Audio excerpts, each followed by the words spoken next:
Allô, bonjour, j'espère que vous allez bien. Ok, essayez de prendre le temps de vous abonner à la chaîne pour pouvoir avoir les futures vidéos, également les anciennes vidéos, ok, qui vont vous permettre d'apprendre les bases de art jusqu'aux formes complexes, non seulement art, stata aussi. Donc, juste cliquez, abonnez-vous en bas.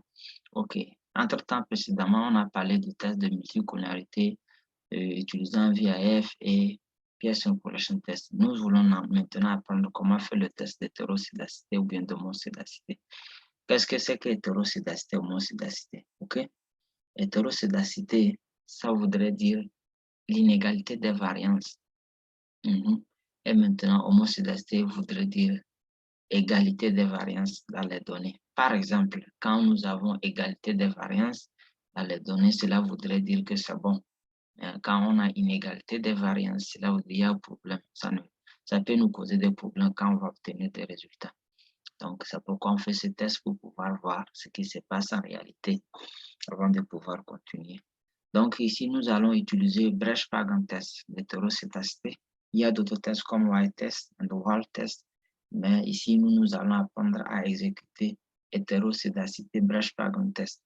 Et dans les vidéos à venir, dans les vidéos futures, nous allons également parler d'autres tests, ainsi de suite. Donc ici, comme je le disais également tantôt, quand nous sommes dans A, par rapport à ce que nous voulons faire, dépendamment de ce que nous voulons faire, il y a des packages spécifiques qu'il faudra alors installer.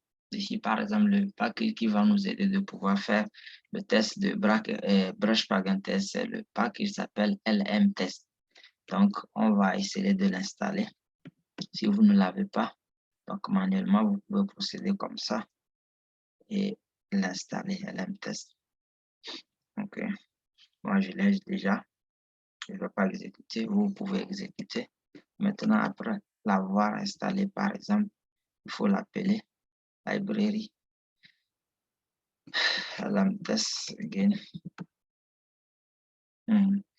Je l'ai déjà également. Je ne vais pas exécuter. Donc, après juste ça, maintenant, on peut passer au test. Ok, nous allons dire Bresch-Pagan test.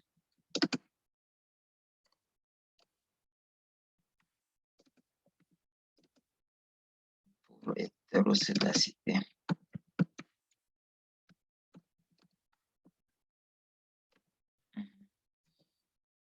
Je peux exécuter maintenant mon test.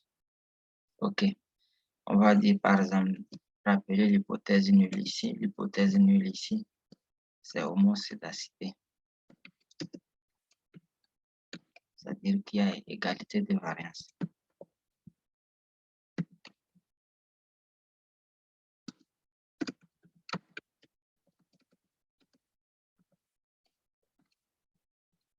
OK. Donc, après ça, nous pouvons exécuter notre test.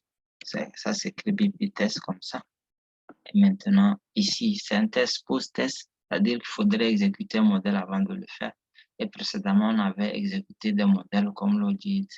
Et pour l'audit, on peut utiliser, par exemple, dans notre cas ici, on peut utiliser l'audit, par exemple, parce qu'on l'a déjà exécuté, quoi. Yeah.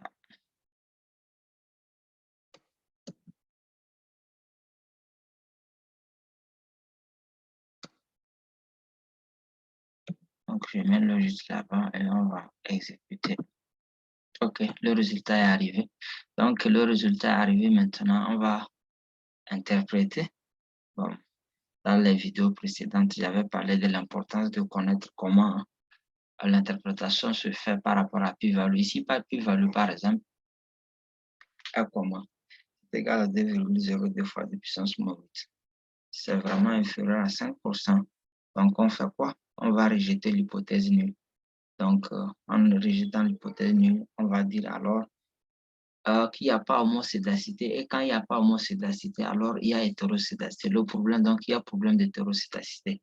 Quand on rejette l'hypothèse nulle, on prend l'hypothèse alternative. Notre hypothèse alternative ici est en train de dire qu'il y a problème d'hétérocédacité. Donc, alors que le p-value est moins de 5%, alors il y a problème d'hétérocédacité. Donc, c'est comme ça se fait quand on fait le Bresch-Pagan test. On est en train de faire le brush pattern test pour homocédacité, hétérocédacité. Maintenant qu'on sait qu'il y a hétérocédacité, on peut prendre les mesures adéquates pour pouvoir ranger avant de continuer à une autre étude. J'espère que ça va vous aider beaucoup. Et je vous rappelle de vous souscrire à la chaîne pour pouvoir apprendre les nécessaires, les basiques jusqu'aux formes complexes de A. Merci beaucoup pour votre temps et votre disponibilité. Au cas où vous voulez vous faire former de là-bas jusqu'aux formes complexes utilisant SPSS, R, STATA, whatever. Ou bien vous voulez faire des études d'efficience, ou vous voulez utiliser un package vraiment particulier, alors vous pouvez nous contacter. Ou bien que vous avez des études même que vous voulez qu'on vous fasse, ou bien voilà, vous avez également, vous voulez apprendre comment ces applications de collecte de données. Bon, depuis le début jusqu'à la fin, quoi. Comment collecter les données, comment manipuler les données, comment clean data, comment pouvoir analyser, comment interpréter. Nous sommes tous la chaîne de valeur. Vous pouvez juste nous contacter. OK, merci pour votre disponibilité. OK. Vous pouvez nous écrire à abafoulelo@gmail.com. OK.